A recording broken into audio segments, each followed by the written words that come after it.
अभी जो टॉपिक हम पढ़ने वाले हैं factors affecting crop production, economic second class में होगा।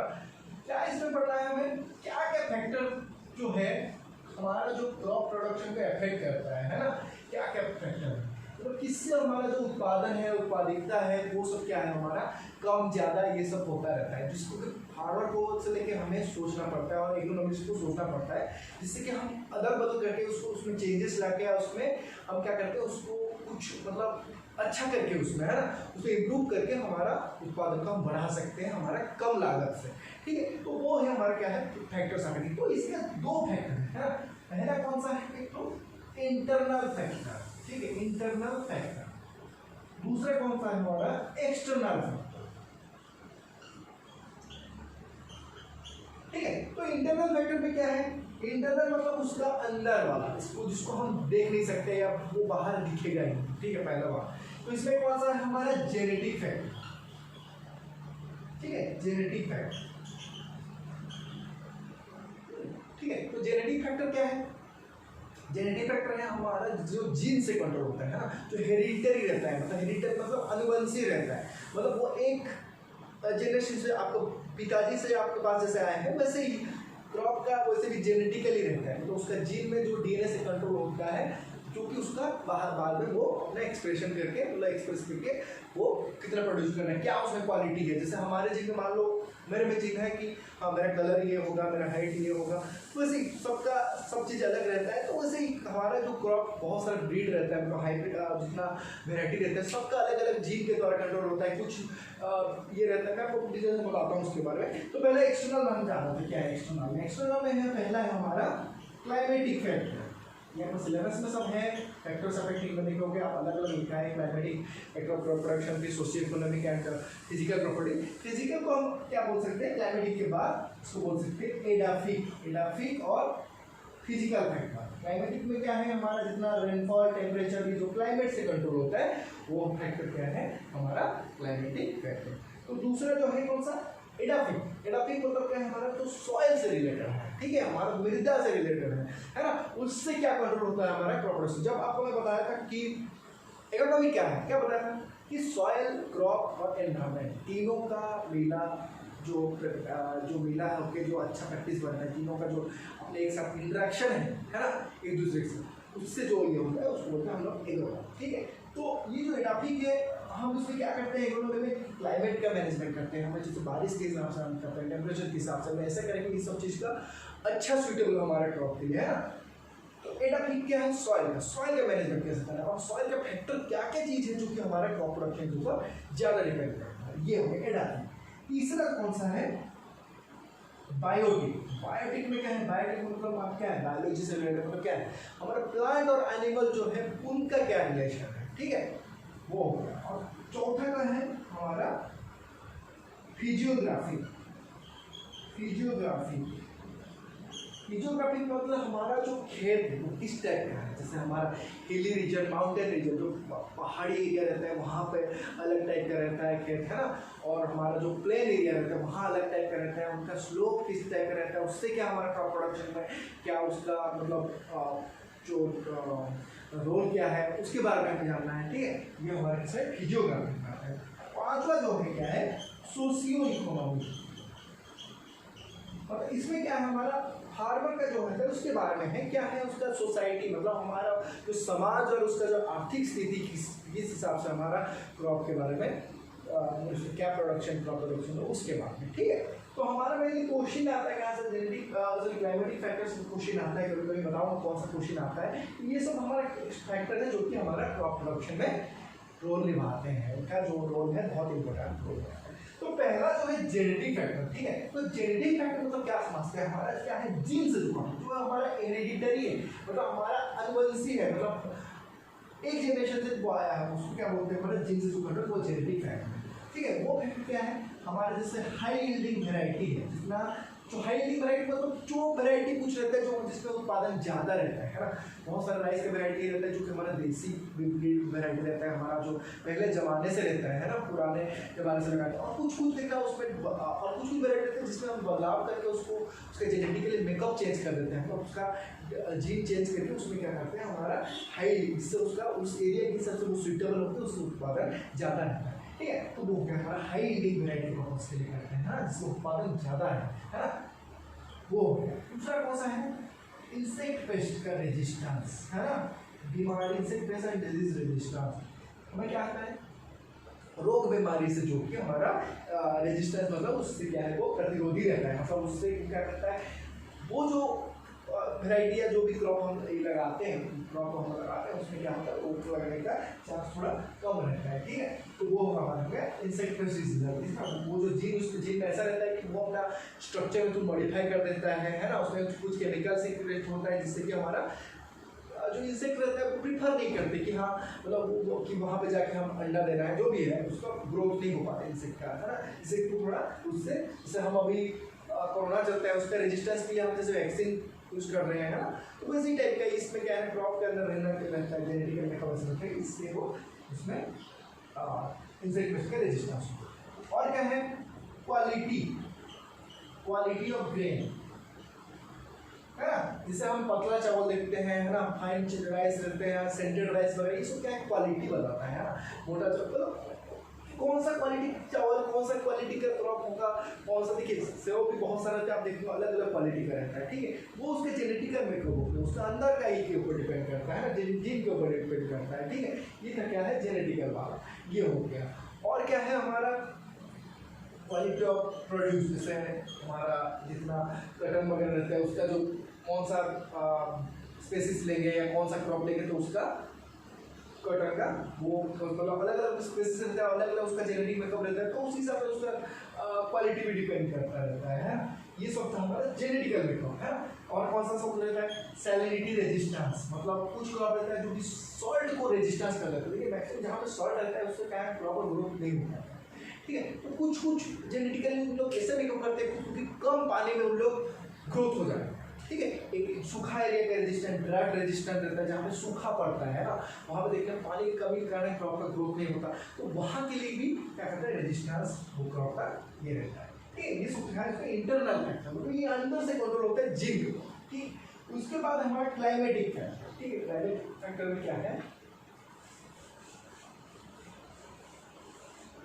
क्लाइमेटिक फैक्टर पहला जो है प्रेसिपिटेशन और रेनफॉल। सो क्या होता है, बारिश कितना होता है ना, पहला जो फैक्टर है वो डिपेंड करता है कितना बारिश होता है एरिया में, उसके साथ हम क्रॉप क्या रहता है। जैसे देखिए ज़्यादा बारिश होता है और वो भी प्लेन एरिया में बारिश ज़्यादा होता है, वहाँ पे हम क्या प्रेफर करते हैं, मेरे राइस करते हैं। वो कहाँ पर जैसे छत्तीसगढ़ हो गया, उड़ीसा हो गया, वेस्ट बंगाल हो गया, यहाँ पे थोड़ा पानी ज़्यादा करते हैं और ये थोड़ा प्लेन एरिया है, तो यहाँ पे क्या करते हैं हम धान लेते हैं ज़्यादातर, है ना। और क्या है नेक्स्ट, जो हिली एरिया में रहता है, हिली एरिया पर बारिश ज़्यादा होता है, टेम्परेचर ज़्यादा रहता है, तो वहाँ पे क्या होता है हमारा, हम क्या कहते हैं टी, चाय, है ना, रबर, कॉफ़ी, ये सब लेते हैं प्रेफर करते हैं। तो हमारा ये किसके ऊपर डिपेंड किया, प्रेसिपिटेशन रेनफॉल के ऊपर हमारा क्रॉप का प्रोडक्शन डिपेंड किया, है ना। तो आप वहाँ पे तो दूसरे क्रॉप नहीं ले सकते, जैसे गेहूँ जहाँ ज़्यादा पानी है तो आप गेहूँ थोड़ी ना लोगे वहाँ पे, है ना, क्योंकि वो वाटर लॉगिंग कंडीशन को नहीं सह पाता। बट हमारा धान में क्या है, धान, जूट हो गया, इन लोग का क्या है जो स्ट्रक्चर है ऐसा रहता है कि वो पानी में ज़्यादा पानी में उनका ग्रोथ अच्छा होता है। ठीक है, ये हो गया हमारा ठीक है। और जहाँ पे सूखा रहता है, पानी कम पड़ता है, लो रेनफॉल, वहाँ पे क्या हम मिलेट्स लेते हैं, है ना, छोटा ग्रेन वाला जिसका ये रहता है, सोरगम, बाजरा, ये सब लेते हैं जो पानी कम पानी में भी वो ग्रोथ करते हैं। और वहाँ का जो खाने के हिसाब से मेन स्टेपल फूड के हिसाब से वो यूज होता है। ठीक है, ये था हमारा प्रेसिपिटेशन और रेनफॉल। ठीक है, उसी जो रेनफॉल के हिसाब से प्रेसिपिटेशन के ऊपर भी हम डिपेंड करते हैं, एरिड, सेमी एरिड, है ना, ह्यूमिड, ये सब हम क्लासिफाई करते हैं हमारा कौन सा टाइप का क्लाइमेट है। ठीक है, ये था पहला। सेकेंड जो है हमारा टेम्परेचर, सेकेंड क्लाइमेटिक वाला। टेम्परेचर, तो हमारा जो मोस्ट एग्रीकल्चर जो क्रॉप रहता है उसका टेम्परेचर कितना चाहिए हमारा, बेसिकली 15 से 40 डिग्री सेल्सियस के बीच में हमारा ग्रोथ है जितना भी क्रॉप है एग्रीकल्चर का, जितने एग्रीकल्चर क्रॉप रहता है। तो 15 से 40 इसका आप इम्पोर्टेंट ध्यान रखना।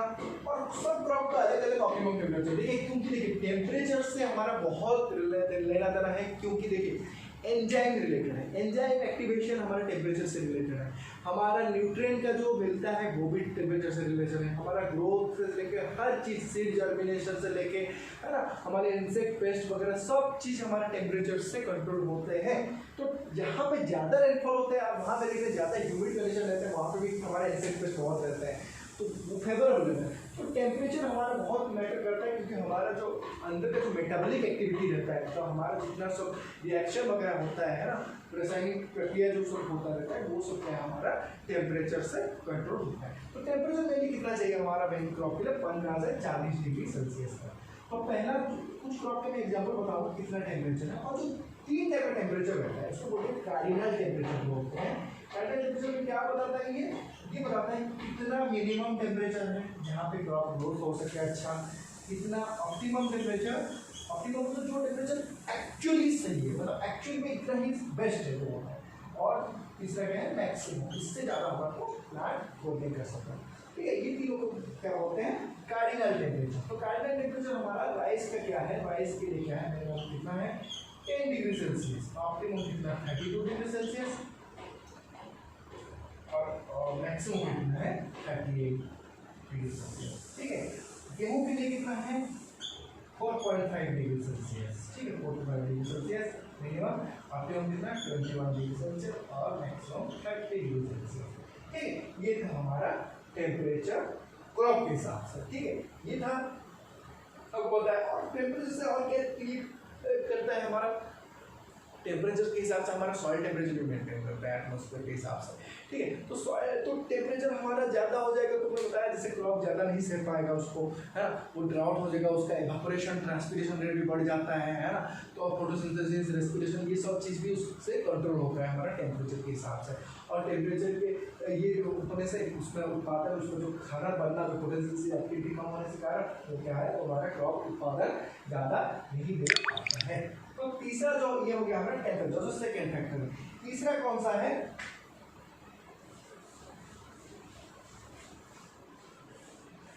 Relative humidity. रिलेटिव ह्यूमिडिटी ये क्या बताता है, हमारा वायु का जो आर्द्रता है ना, कितना वहाँ पे मॉइस्चर है ना, ये हमारा बताता है क्या, हमारा रिलेटिव ह्यूमिडिटी। मतलब ये किसके हिसाब से बताता है, यदि आप मान लो 100% रिलेटिव ह्यूमिडिटी बताया है ना, तो क्या है हमारा जो रूम है उसमें पूरा मॉइस्चर भरा है, पूरा का पूरा, तो क्या होगा रिलेटिव। ये क्या बताता है, ये कितना सैचुरेशन के साथ, मतलब हमारा जो कितना वायु में मॉइस्चर है, मैं अपना जो हवा में कितना मॉइस्चर है डिवाइडेड बाय सैचुरेशन। सैचुरेशन में पूरा भरने के हिसाब से कितना भरे, पूरा कितना भरने से कितना होता है इंटू 100 हो जाएगा, तो ये यहाँ पर रिलेटिव ह्यूमिडिटी बताता है। तो ये हमारे क्या बताता है 100% जो होगा, तो हमारा ध्यान देना है कि उस जो एरिया है वहाँ पर पूरा वायु में अपना जो हवा में क्या है पूरा मॉइस्चर है भर गया है। ठीक है, तो जो रिलेटिव ह्यूमिडिटी क्या रोल है, रिलेटिव ह्यूमिडिटी बढ़ने से क्या होता है, हमारा जो इंसेक्ट का जो रोग बीमारी जो होता है उसका ना बहुत अच्छा फेवरेबल कंडीशन हो जाता है, मतलब उसके लिए बहुत अच्छा बन जाता है कंडीशन, जहाँ पे कि वो उन लोगों का ग्रोथ बहुत अच्छा हो जाता है। इससे क्या होगा, हमारा क्रॉप को क्या होगा, कीड़े लग जाते हैं और उन लोग का लॉसेस होता है और क्या होता है उसका बीमारी वगैरह भी हो जाता है। तो रिलेटिव ह्यूमिडिटी मिनिमम कितना चाहिए क्रॉप के ग्रोथ के लिए, 40 से 60% जो है ये हमारा बेस्ट है, जिसके अंदर हमारा क्रॉप ग्रोथ करता है। यदि 100 के आसपास हो जाएगा, 80 से ज़्यादा होगा तो कोई क्रॉप यूज नहीं कर पाता, तो कोई क्रॉप इतना रिलेटिव में नहीं कर सकते है ना। तो ये था हमारा रिलेटिव ह्यूमिडिटी, जो कि हमारा रोल निभाते हैं। क्या है हमारा दूसरे चीज़ के रोल निभाएंगे इन लोग, हमारा जो ट्रांसपिरेशन रेस्पिरेशन जो भी होता है वो सब चीज़ हमारा रिलेटिव ह्यूमिडिटी से भी कंट्रोल होता रहता है। ठीक है, तो रिलेटिव ह्यूमिडिटी बहुत बड़ा फैक्टर है जो कि हमारा क्लाइमेटिक रिक्वायरमेंट है क्रॉप प्रोडक्शन के लिए बहुत बड़ा इफेक्ट निभाता है। और 40 से 60% याद रखिएगा, जो कि हमारा ऑप्टिमम कंडीशन है रिलेटिव ह्यूमिडिटी उतना ही रहना चाहिए। ठीक है, ये हो गया हमारा रिलेटिव ह्यूमिडिटी। तो रिलेटिव कब बढ़ता है, जब कि बारिश होता है, ज़्यादा रेनफॉल होता है और ज़्यादा इवेपोरेशन होता है ज़्यादा टेम्परेचर के कारण, वो क्या होता है, वो जो मॉइस्चर उड़ के वो हमारा एटमोसफेयर में रहते हैं, ठीक है। तो उससे क्या होता है हमारा जो एटमोसफेयर में ह्यूमिड कंडीशन टाइप का बन जाता है। ये हो गया हमारा तीसरा फैक्टर ग्रेविटी का। चौथा कौन सा है? Solar radiation. ये क्या है हमारा? देखिए अलग अलग वेवलेंथ का लाइट हमारा आता है ना। रेडिएशन क्या है? हमारा जो लाइट जो आता है रेडिएशन रेडिएट कर रहा है, तो हमारा जो सन है ना, जो लाइट हमारा आएगा हमारा पृथ्वी की तरफ आता है, तो वो क्या है कुछ अलग अलग वेवलेंथ के लाइट, बट सभी वेवलेंथ के लाइट हमारा जो क्रॉप है उसको यूज नहीं कर पा रहा है ना। ये वो जरूरी नहीं रहता हमारा। वो कहाँ क्या काम में आता है? हमारा जो रेडिएशन होता है उससे क्या होता है, हमारा जो क्रॉप रहता है वो फोटोसिंथेसिस उसको यूज करके करता है, क्योंकि उसका जो पड़े वो हमारे पत्ती में पड़ने से हमारा क्लोरोफिल एक्टिवेट होता है, और क्लोरोफिल में जो हमारा पिगमेंट सिस्टम रहता है, आप फिजियोलॉजी पढ़े होते हैं, पिगमेंट सिस्टम एक्टिवेट होने से क्या होता है वहाँ पे बहुत सारे रिएक्शन होकर हमारे लास्ट में अल्टीमेटली क्या होता है हमारा कार्बन डाइऑक्साइड फिक्सेशन होकर हमारा फोटोसिंथेसिस होता है। तो सोलर रेडिएशन बहुत मैटर करता है हमारा क्रॉप के ग्रोथ के लिए, और उसका जो सबसे बेस्ट सोलर रेडिएशन कौन सा जहाँ पे क्रॉप का ग्रोथ होगा वो है 0.4 माइक्रोन से 0.7 माइक्रोन, या ये 400 to 700 नैनोमीटर भी बोलते हैं। इसको क्या बोलते हैं? फोटोसिंथेटिक पार बोलते हैं, फोटोसिंथेटिकली एक्टिव रेडिएशन भी इसको बोलते हैं, जो कि हमारा बेस्ट है क्रॉप का ग्रोथ के लिए, क्योंकि इसी में ही हमारा फोटोसिंथेसिस प्रोसेस इसी वेवलेंथ में होता है, कौन पोषक फूड करता है वो, ठीक है। ये था हमारा सोलर रेडिएशन। जो फिफ्थ वाला फैक्टर है कौन सा हमारा? फोर्थ था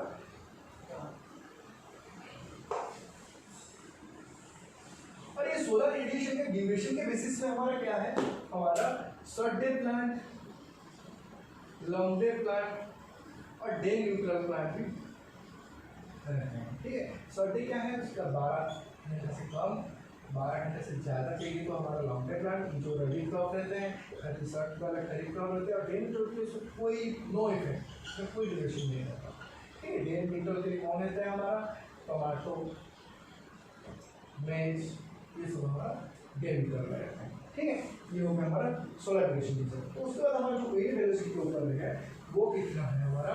ये विंड वेलोसिटी के ऊपर जो है उसका ऊपर हमारा देखिए जो फैक्टर है कौन सा? विंड वेलोसिटी है ना, पांचवा वाला। इसमें क्या है? विंड वेलोसिटी क्या रोल है? विंड वेलोसिटी जब हवा ज़्यादा जोर से बहता है उससे क्या होता है हमारा ट्रांसपीरेशन से लेके हमारा जो गर्मी जो रहता है वो भी बहुत इफेक्ट करता है, हमारा टेम्परेचर भी उसी हिसाब से बहुत मेंटेन करता है ना। हवा बहने से क्या होता है हमारा जो ट्रांसपीरेशन रेट जो क्रॉप का रहता है ना, वो बढ़ जाता है ना, उसका इवेपोरेशन भी बहुत बढ़ जाता है ना, वो चीज़ भी होता है। और उससे क्या होता है भी, और हमारा जो इंसेक्ट पेस्ट और डिजीज का जो स्पोर रहता है ना, और जो इंसेक्ट रहते हैं ये सब क्या है एक जगह से दूसरी जगह से भी, मतलब एक जगह से दूसरी जगह ट्रांसपोर्ट होकर हवा के माध्यम से जाते हैं, जिससे कि हमारा रोग बीमारी वगैरह भी लगे रहता है, तो इसके कारण भी बहुत फैलता रहता है। तो विंड वेलोसिटी जो रहता है ऑप्टिमम कितना जाता है हमारा? 4 से 6 किलोमीटर पर आवर होना चाहिए, उससे ज़्यादा होता है हमारे यहाँ पर नुकसान होता है। क्या नुकसान होता है? देखिए जो लंबा टाइप का प्लांट रहता है कौन से सुगारकेन हो गया, मक्का हो गया, वो क्या होता है लॉजिंग होता है, मतलब गिर जाते हैं है ना, ज़्यादा बहने से कारण हवा, ठीक है। तो ये सब था हमारा क्या है क्लाइमेटिक फैक्टर था जो कि हमारा क्रॉप प्रोडक्शन को अफेक्ट करता है। नेक्स्ट कौन सा? एडाफिक फैक्टर। एडाफिक मतलब क्या? एडाफिक और फिजिकल फैक्टर क्या होता है आपको? इसमें क्या है? सॉइल से रिलेटेड। तो सॉइल से रिलेटेड क्या है हमारा फैक्टर? इसमें आपको तो पढ़ा है वो सॉइल साइंस में, तभी बता देता हूँ क्या क्या चाहिए। सॉइल एयर, पहला है सॉइल एयर, ठीक है। जैसे हमें सांस लेने के लिए क्या चाहिए? हमारा एटमॉस्फेयर में एयर चाहिए। वैसे सॉइल में क्या होता है? जिसमें माइक्रोब्स रहता है या रूट का ग्रोथ करने के लिए, हमारा बीज का जर्मिनेशन करने के लिए हमें सॉइल में सफिशिएंट अमाउंट का ऑक्सीजन, कार्बन डाइऑक्साइड भी चाहिए रहता है। तो वो क्या होता है हमारा सॉइल के एयर से मिलता है। जब सॉइल एयर कम रहता है तो जो जैसे देखिए सॉइल एयर कम किसमें रहता है? जहाँ पे पानी ज़्यादा सैचुरेट होता है ना, वाटर लर्निंग कंडीशन होता है, वो कौन सा क्रम है? हमारा राइस क्रम। और राइस को सह कैसे जाता है? राइस में एरेनकाइमेटस टिश्यू रहता है जो कि वो उसको प्रतिरोधी टाइप का होकर वो एयर से ऑक्सीजन को ये करता है। बट हमारे बाकी क्रॉप जो रहते हैं वाटर कंडीशन क्यों नहीं रहता है? क्योंकि वो उन लोग का एयर का सैचुरेशन नहीं मिलता, मतलब उन लोग को ऑक्सीजन की कमी मिल जाता है, तो क्या होता है वो उन लोग का रूट का ग्रोथ भी नहीं हो पाता अच्छे से। तो सॉइल एयर क्या रोल कर रहा है? सॉइल में कितना रहता है हमारा ऑक्सीजन? ऑक्सीजन लगभग ज़्यादा रहता है हमारा एटमॉस्फेरिक, सॉरी ऑक्सीजन में होता है ऑक्सीजन रहता है वो ना थोड़ा सा कम रहता है, ठीक है, हमारा एटमॉस्फेयर के हिसाब से थोड़ा सा कम रहता है एटमॉस्फेयर का। और कार्बन डाइऑक्साइड जो रहता है ये 10 गुना ज़्यादा रहता है ना, यहाँ पे 0.3% रहता है जबकि एटमॉस्फेयर में 0.03% रहता है, तो 10 गुना ज़्यादा रहता है हमारा, है ना। क्वेश्चन पूछता है हमारा मिट्टी के एयर से, ठीक है, क्यों? क्योंकि हमारे वहाँ पे ऑर्गेनिक मैटर जो है डिकम्पोजिशन होता है ना। जो माइक्रो ऑर्गेनिज्म लेते हैं उन लोग भी सांस जो सांस वगैरह लेते हैं उससे क्या होता है अपना कार्बन डाइऑक्साइड भी छोड़ते रहते हैं। तो सॉइल का यही रोल है क्योंकि वो जर्मिनेशन से लेकर हमारे रूट का ग्रोथ में बहुत हेल्प करता है। नेक्स्ट है क्या है सॉइल वाटर। सॉइल वाटर क्या है? जैसे देखिए हमें पानी कहाँ से मिलता है क्रॉप को? सॉइल से। तो सॉइल वाटर का रोल क्या है? सॉइल वाटर में जो है अलग अलग प्रेशर में आपको बताया था कि अलग अलग टेंशन में पानी रहता है, तो अवेलेबल वाटर जो रहता है वो कितना -0.33 से -15 एटमॉस्फेरिक प्रेशर में रहता है, ठीक है। ये क्या है? इसको बोलते हैं हम लोग अवेलेबल वाटर। ये क्या है? फील्ड कैपेसिटी से लेके ये क्या है? Permanent boiling point. ये जो है दो कांस्टेंट है, यहाँ के बीच में जो रहता है वो क्या है? हमारे सॉइल को वाटर मिलता है। और तो सॉइल वाटर तक कहाँ पे रहता है? हमारा जो पोर में रहता है, जो माइक्रोपोर माइक्रोपोर है वहाँ अंदर फील होके वो सॉइल का पानी रहता है, जिसको कि प्लांट अपना अपटेक करता है, मतलब उसको लेके जाता है। और उसमें क्या होता है हमारा सॉइल वाटर के थ्रू हमारा बहुत सारा जो न्यूट्रिएंट है उसमें घुल जाता है। सॉल्युबिलिटी भी बहुत डिपेंड करता है। तो उससे क्या होता है हमारा जो न्यूट्रिएंट घुल जाएंगे तो प्लांट उसको सॉल्यूशन फॉर्म में उसको प्लांट का रूट उसको अपटेक करता है, ठीक है। ये था सॉइल वाटर। थर्ड जो है क्या है? Soil temperature. जैसे एटमॉस्फेरिक टेम्परेचर आपको बताया कि जो जरूरत है हमारा जो बायोकेमिकल प्रोसेस जो होता है हमारा क्रॉप के लिए, वैसे सॉइल टेम्परेचर भी बहुत जरूरी है क्योंकि सॉइल का जो माइक्रोब्स रहते हैं वो सब हमारा टेम्परेचर के ऊपर डिपेंड करता है, और उसके साथ साथ हमारा जो रूट का ग्रोथ भी बहुत डिपेंड करता है उसके सॉइल टेम्परेचर के साथ साथ ऊपर। और क्या हमारा जर्मिनेशन भी ऑप्टिमम, जर्मिनेशन के लिए हमें टेम्परेचर भी ऑप्टिमम होना चाहिए, मतलब अच्छा जर्मिनेशन के लिए सॉइल का। और क्या होता है सॉइल टेम्परेचर क्या करता है हमारा जितना एंजाइमेटिक रिएक्शन भी होता है वो सॉइल टेम्परेचर पर डिपेंड करता है जो सॉइल के अंदर रहता है, ठीक है। ये सब आपको बताया था। फिर तो चौथा वाला कौन सा है? सॉइल ऑर्गेनिक मैटर, है ना। चौथा एडैपिक मैटर। सॉइल ऑर्गेनिक मैटर में आप जानते हो इसमें क्या है हमारे ह्यूमस वगैरह रहते हैं, है ना। वो जो डिकम्पोजिशन होता है ऑर्गेनिक मैटर से ह्यूमस बनता है, वो हमारे क्या होता है कैटायन एक्सचेंज कैपेसिटी बढ़ाता है जिससे कि हमारा प्लांट उसको अच्छे से न्यूट्रिएंट भी ले सकता है। और क्या करता है ऑर्गेनिक मैटर हमारा जो फिजिकल कंडीशन रहता है सॉइल का, है ना, उसको भी वो अच्छा बनाता है ना। ऑर्गेनिक मैटर डालने से उससे क्या होता है चेंजेस होता है, उससे क्या होता है वो पानी वाटर होल्डिंग कैपेसिटी से लेकर हर चीज़ उसका इंप्रूव हो जाता है ना। पोरोसिटी बढ़ जाता है, एरेशन बढ़ता है, ठीक है। Soil organic matter. पांचवा का है soil mineral matter. Soil mineral matter क्या है? मिनरल क्या है? वो जितना सब हमारा सोडियम पोटेशियम मैग्नीशियम ये सब पकड़ के जो हमारा मैटर रखे रहता है मतलब रहता है वो है सॉइल का मिनरल मैटर रहता है, जिसको कि प्लांट अपने रूट के थ्रू लेकर अपने ग्रोथ और जो होता है डेवलपमेंट के लिए यूज करता है, ठीक है। ये और क्या है हमारा छठा? सॉइल रिएक्शन या सॉइल पीएच भी है। सॉइल पीएच क्या है? कैसे जोड़े? सॉइल पीएच से क्या है जो हमारा अम्लीय खैरी टाइप का जो सॉइल रहता है उसी हिसाब से क्या है उसका न्यूट्रिएंट का अवेलेबिलिटी भी रहता है। मतलब जो अम्लीय वाला कंडीशन में रहता है तो क्या मिलता है हमारा आयरन मैंगनीज कॉपर एल्यूमिनियम ये सब ज़्यादा रहता है। जो हमारा न्यूट्रल पीएच में क्या रहता है जो पीएच 7 का अराउंड रहता है तो क्या रहता है उसमें फास्फोरस की अवेलेबिलिटी कैल्शियम फास्फोरस की अवेलेबिलिटी ज़्यादा रहता है। उसके साथ साथ हमारा जो खैरी वाला जो कंडीशन रहता है उसमें क्या रहता है हमारा कैल्शियम से लेकर पोटेशियम से लेकर मॉलिब्डेनम तक हमारा क्या है प्लांट में ज़्यादा अवेलेबिलिटी होता है। तो न्यूट्रिएंट का जो अवेलेबिलिटी हो पूरा डिपेंडेंट है हमारा सॉइल पीएच के ऊपर। तो सॉइल पीएच सब अलग अलग क्रॉप के लिए अलग अलग रहता है। जैसे हमारा धान के लिए क्या रहता है एसिडिक पीएच रहता है 5.5 से 6.5 तक। धान हो गया, चाय का टी हो गया, है ना, हमारा आलू हो गया, ये सब क्या थोड़ा हाई थोड़ा स्लाइटली एसिडिक पीएच चाहिए। जो हमारा नॉर्मल क्रॉप होता है कुछ जैसे मेज वगैरह सोलगम के लिए उसको कितना चाहिए 7.7 से लेकर 7.5 अराउंड पीएच के वो अपना ग्रोथ करता है। तो ये क्या सॉइल पीएच बहुत। और सॉइल पीएच से क्या और क्या ग्रोथ करता है? सॉइल पीएच से हमारा जो माइक्रो ऑर्गेनिज्म है जैसे मैं बताया फंगस क्या करता है अपने एसिडिक पीएच में ज़्यादा ग्रोथ करता है, ठीक है। और जो बैक्टीरिया हो गया है न्यूट्रल, और जो एक्टिनोमाइसीट्स है क्या स्लाइड लग गया है। तो पीएच से क्या होता है, फंगस जो पे थोड़ा कम पेज रहेगा वो फंगल ग्रोथ भी होगा। फंगल ग्रोथ से क्या होता है, फंगस हमारा बहुत सारी बीमारी करते हैं और उससे क्या रूट रॉट वगैरह होके वो प्लांट का प्रोडक्शन को भी कम कर देते हैं। ये था हमारा क्या है एडाप्टिव फैक्टर और फिजिकल फैक्टर हो गया। तीसरा कौन सा है हमारा बायोटिक फैक्टर। बायोटिक फैक्टर में क्या होता है, प्लांट एंड एनिमल, प्लांट पे क्या है जितना देखिए वीड्स वगैरह है ना, वो सब का रोल है हमारा क्रॉप का ग्रोथ करने के लिए, है ना। तो एक और क्या रोल की बात है, देखिए एक क्रॉप के ऊपर एक क्रॉप का सहारा देता है कि दूसरे क्रॉप उसके ऊपर ग्रोथ करे, है ना। जैसे हमारा सोरगम और लोबिया है ना, ये सब क्या करते हैं, सोरगम थोड़ा मतलब उसका एंकर जो होता है स्टेम थोड़ा ज़्यादा ही स्ट्रॉन्ग है।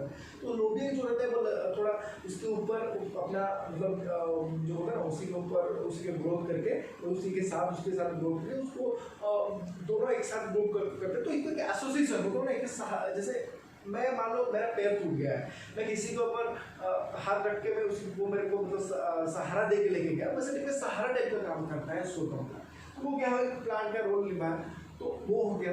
और क्या है एनिमल में क्या है, जितना सब कीड़े मकोड़े हो गए, उन लोग क्या है अपना मिट्टी के अंदर अपना घर बनाते हैं जिससे कि, और उन लोग का जैसे मल वगैरह है ना, वो अपना जो ऑर्गेनिक मैटर छोड़ते हैं उससे क्या हमारा मिट्टी थोड़ा बेहतर हो जाओ। तो ये सब हो गया प्लांट वाला, है ना, ये तो क्या बायोटिक फैक्टर है, ठीक है। तीसरा जो है फिजियोग्राफी। फिजियोग्राफी में क्या है, फिजियोग्राफी मतलब हमारा कौन सा टोपोग्राफी या स्लोप, है ना, टोपोग्राफी या स्लोप।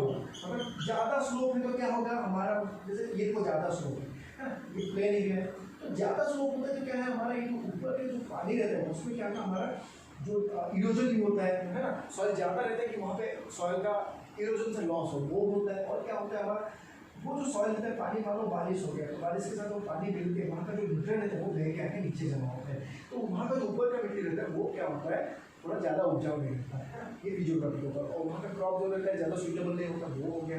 और स्लोपी रहता है, कितना स्लोप से स्लोपी होगा तो हम क्या आपको बताया था कि ज़्यादा स्लोपी वाला होगा तो हम कंट्रोल कल्टिवेशन करते हैं, मतलब ऐसे कंट्रोल लाइन में ग्रो करते हैं, उसको जो सीढ़ी टाइप का काट के उसको बनाते हैं जिससे कि वहाँ का जो ज़्यादा इरोजन ना हो, है ना, वो सब टाइप का। तो वो सब क्या है फिजियोग्राफी के ऊपर डिपेंड करता है, मतलब ये स्लोप और टोपोग्राफी के ऊपर डिपेंड किया है कि किस टाइप का एरिया, जैसे पहाड़ी एरिया में अलग टाइप का खेती करते हैं वहाँ पर अलग क्रॉप रहते हैं, है ना, क्योंकि वहाँ का टेम्परेचर भी उससे डिपेंडेंट होता रहता है। और लास्ट जो है क्या है हमारा सोशियो इकोनॉमिक। सोशियो इकोनॉमिक मतलब हमारा सामाजिक आर्थिक स्थिति क्या है फार्मर का, है ना। देखिए फार्मर ज़्यादा आर्थिक कंडीशन नहीं है तो वो क्या है दूसरा क्रॉप लेता है, जैसे क्या बाजरा ये रहता है, सोलमा बाजरा ये सब वो ले सकते हैं क्योंकि वहाँ पर पानी का जरूरत नहीं रहता है ना। और जो ज़्यादा उसी हिसाब से हमारा जो बोलते हैं फार्मर के ऊपर डिपेंड करते हैं, हम large farmer, small farmer, marginal farmer, कितना बड़ा साइज की खेती है, ये सब ऊपर डिपेंड करता है ना, उसी सब क्लासीफाई भी हुआ है ना। ये सब था उसका सोशियो इकोनॉमिक फैक्टर और ये सब इसका फैक्टर अफेक्टिंग क्रॉप प्रोडक्शन था। ठीक है, तो आज के लिए इतना है।